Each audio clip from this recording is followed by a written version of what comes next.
Selamlar, ben Lokmacı. Bugün sizlerle God of War 2 oyununun hikayesini anlatacağız. Eğer birinci oyunun hikayesini bilmiyorsanız ya da izlemediyseniz kanaldan ilk videoyu bulup izleyebilirsiniz ya da sağ üstte çıkan bildirime tıklayabilirsiniz. Bu videoda az önce söylediğim gibi God of War 2'nin hikayesini anlatacağız. Hemen hızlıca başlayalım. İlk videoya kısa bir özet geçmek gerekirse Kratos'un o bitmek bilmeyen kabuslarından kurtulmak için tanrılara nasıl hizmet ettiğini ve sonunda Ares'i devirip savaş tanrısı koltuğuna oturuşunu ilmek ilmek işlemişti. Ama bizim Kel Reis'in durulmaya hiç niyeti yok gibi. Olimpos'un o görkemli tahtına oturup şarap yudumlamak ona göre değildi. O huzuru savaş meydanındaki kan kokusundan alıyordu. Kratos artık bir tanrı ama Olimposlar tarafından asla kabul görmeyen bir yabancı gibi. Diğer tanrılar ondan nefret ediyor. O da onlardan tabii ki. Kratos'un tek bir aşkı var. Sparta ordusu. O yeni savaş tanrısı olarak yetkilerini hatta bayağı bir kötüye kullanıyor. Sparta'nın tüm dünyayı ele geçirmesi için onlara tanrısal yardımlar yağdırıyor. Şehirleri bir bir düşürüyor. Tam o sırada belki de tek gerçek dostu diyebileceğimiz Athena beliriyor. Ve onu uyarıyor. Yapma Kratos.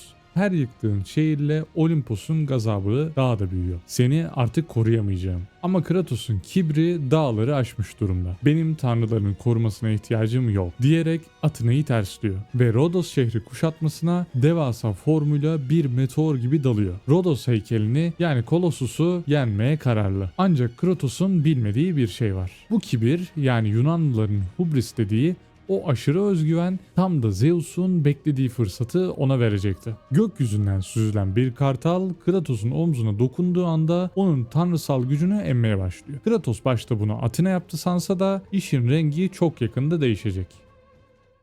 Rodos heykeli canlanmış, devasa metal elleriyle Kratos'u ezmeye çalışıyor ve ardından gökyüzünden Zeus'un o gür sesini duyuyoruz. Zeus ona güya yardım etmek istediğini söyleyerek efsanevi Olimpos'un kılıcını yani Blade of Olympus'u yanına gönderiyor. Tüm tanrısal güçlerini bu kılıca aktar ki tam potansiyel gücüne ulaş diyor. Kratos bu kılıcın eskiden Titanlar ve Olimposlar arasındaki o büyük kadim savaşı bitiren silah olduğunu biliyor ve tereddüt etmeden dediğini yapıyor. Ama işte bu Zeus'un kurduğu en büyük tuzaktı. Kratos kılıca her gücü aktardığında kendinden bir parça kaybediyor. Önce büyülerini, sonra zırhını, en sonunda da ölümsüzlük enerjisini kılıca veriyor. Kılıcın gücüyle heykeli içeriden patlatıp yok etmeyi başarıyor. Ama dışarı çıktığında artık sıradan bir ölümlüden farkı kalmamış. Bitkin, kanlar içinde ve her darbeyle sarsılan bir adam artık. Yani normal bir insana dönüştü. Tam o sırada Kartal gerçek formuna yani Olimpos'un kralı Zeus'a dönüşüyor. Zeus Kratos'un itaat etmesinden ve Olimpos'un hiyerarşisini bozmasından bıktığı için bu komployu kurmuş.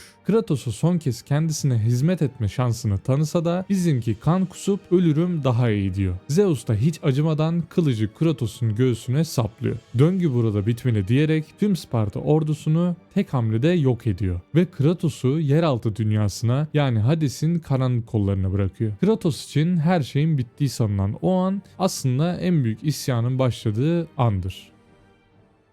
Kratos Hades'in derinliklerine süzülürken hayatı bir film şeridi gibi gözünün önünden geçiyor. Ailesinin öldürülüşü, tanrılara hizmeti ve Zeus'un ihaneti. Tam ruhu sonsuza dek huzursuzluğa mahkum olacakken yerin altından devasa topraktan ve ağaç köklerinden bir el ona uzanıyor. Bu toprak ana Gaia. Titanların en yaşlı ve en bilgisi. Gaia Kratos'u sadece canını bağışlamakla kalmıyor, ona yeni bir amaç sunuyor. Burada da sizinle birlikte mitoloji molası verelim. Gaia, Zeus'un babası Kronos'un kendi çocuklarını tahtını kaptırmamak için nasıl canlı canlı yediğini Kratos'a anlatıyor. Zeus'un annesi Rhea'nın onu nasıl kaçırdığını ve Gaia'nın Zeus'u Olimpos'u devirmesi için bizzat büyüttüğünü öğreniyoruz. Ama Zeus kendini büyüten Titanlara ihanet edip onları hapseden nankör bir kraldan başkası değil. Gaia ölüm korkaklar içindir. Sen bir savaşçısın diyerek Kratos'un yaralarını sarıyor. Ona Zeus'u öldürebileceği tek bir yere yönlendiriyor. Kader'in kız kardeşleri yani Sisters of Fate. Kratos ancak onların gücüyle zamanı geri sarabilir ve Zeus'un kılıcı sapladığı o ihanet anına müdahale edebileceğini söylüyor. Kratos mezarından bir hortlak gibi fırlıyor. Yanına Gaia'nın kardeşi Tayfun'dan zorla aldığı rüzgar güçlerini ve kör olan Prometheus'un ateşini de ekleyerek Pegasus'un sırtına atlıyor. İstikamet yaratılış adası. Kader'in ipleri artık Kratos'un ellerinde çözülmeyi bekliyor.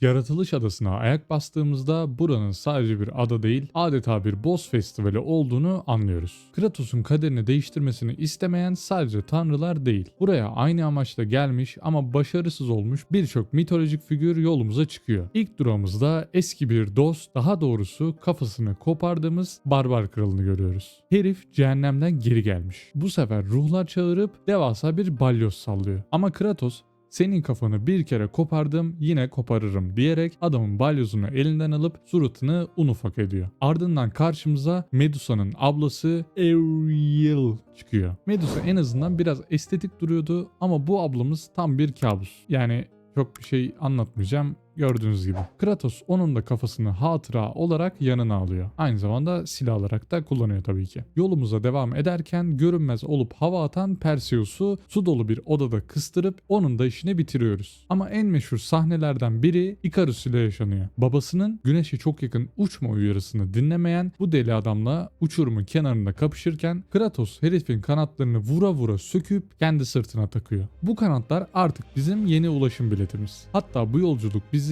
dünyayı sırtına taşıyan devasa bir titan olan Atlas'ın yanına kadar götürüyor. Atlas, Zeus'un onu buraya nasıl hapsettiğini anlatınca düşmanımın düşmanı dostumdur diyerek Kratos'a yer sarsıcı bir güç veriyor ve bizi tekrar yukarı, yani asıl hedefimize fırlatıyor. Ve sonunda geldik o meşhur saraya. Kader'in kız kardeşlerinin kapısına dayanıyoruz. Burada bulmacalar ve düşmanlar artık çok sıkıcı bir hal almaya başlıyor. Hatta Kratos bir çevirmeni zorla kitap okutmaya çalışırken adamın kendini öldürmesini engellemek için zamanı yavaşlatıp sonra adamı kendi elleriyle öldürüyor. İşte bizim Kel Reis'in merhameti bu kadar. Kız kardeşler yani Lachesis ve Atropos Kratos'a kaderini biz yazarız, sen hiçbir şey değiştiremezsin diye meydan okuyorlar. Hatta dövüş sırasında bizi ilk oyunda Ares ile savaştığımız o kılıcın üzerine, yani geçmişe götürüp o kılıcı yok etmeye çalışıyorlar. Eğer kılıç yok olursa Kratos Ares'e ölecek ve gelecek silinecekti. Ama Kratos her iki kardeşi de aynaların içine hapsedip aynaları kırarak onları zamanın boşluğuna hapsediyor. Geriye sadece en büyükleri, yani devasa ve ürkütücü Pluto kalıyor. Bu arada burada söylemem gereken çok önemli bir şey var. God of War videolarındaki mitolojik tanrı isimlerini ya da mitolojik varlıkların isimlerini yanlış okuyabilirim. Bu çok önemliydi. Bununla yorumlarda dalga geçmeyin. Evet, burada Pluto ile görüşmemiz devam ediyor. Bu kadın bildiğiniz bir bina büyüklüğünde ve binlerce insanın kader ipliğini dokuyor. Kratos devasa dişlerinin arasından geçip bu devasa yaratığın kafasına sivri bir sütunu saplayarak onu da devre dışı bırakıyor. Artık zamanın kumandası tamamen Kratos'un ellerinde. Kaderin ipleri artık dokumak için değil, Kratos tarafından koparılmak için orada duruyor. Kratos zaman iplerini geri sararak tam o ihanet anına, yani Zeus'un kılıcı sapladığı saniyeye geri dönüyor. Zeus tam "döngü burada bitmeli" derken Kratos kılıcı tutuyor ve ikili arasında Olimpos dağını titreten bir duello başlıyor. Kratos Zeus'u öyle bir dövüyor ki en sonunda ellerini yere sabitleyip Olimpos'un kılıcını Zeus'un göğsüne saplamak üzereyken Athena araya giriyor. Kratos kılıcı yanlışlıkla Athena'ya saplıyor. Athena son nefesinde o büyük sırrı açıklıyor. Kratos, Zeus senin baban. Evladın babayı öldürme döngüsü Olimpos'u mahvedecek. Zeus bu yüzden seni yok etmek istedi. Kratos'un cevabı ise buz gibi. Benim babam yok. Athena da ölürken Zeus arkadan kaçıyordu. Ama Kratos'un durmaya hiç niyeti yok. Zaman adasına geri dönüyor. Ve bu sefer en başa, yani Titanlar ile Tanrıların savaştığı o kadim büyük savaşın, yani İngilizce ismiyle Great War'un ortasına gidiyor. Tüm Titanlara sesleniyor. Olimpos zayıf, kılıç bende. Gelin bu savaşı bizim zamanımızda kazanalım diyor. Ve o efsanevi final sahnesi başlıyor. Zeus Olimpos'ta diğer tanrılara motivasyon konuşması yaparken yer sallanıyor. Bir de bakıyorlar ki Kratos, Gaia'nın ve diğer titanların sırtında Olimpos dağına tırmanıyor. Kratos'un o meşhur nidasıyla ekran kararıyor. Zeus, oğlun geri dönüyor. Olimpos'un yıkımını da yanında getirdi.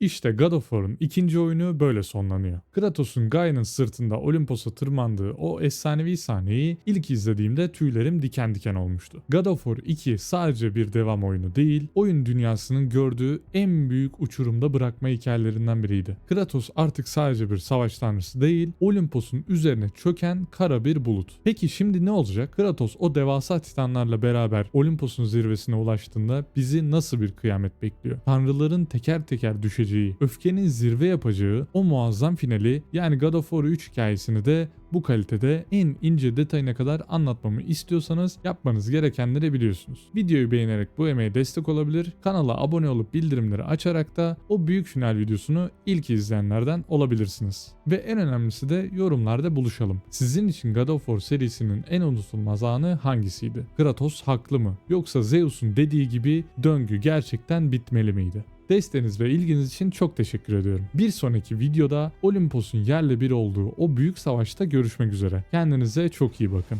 Sağlıcakla kalın, hoşçakalın. Zeus, your son has returned! I bring the destruction of Olympus!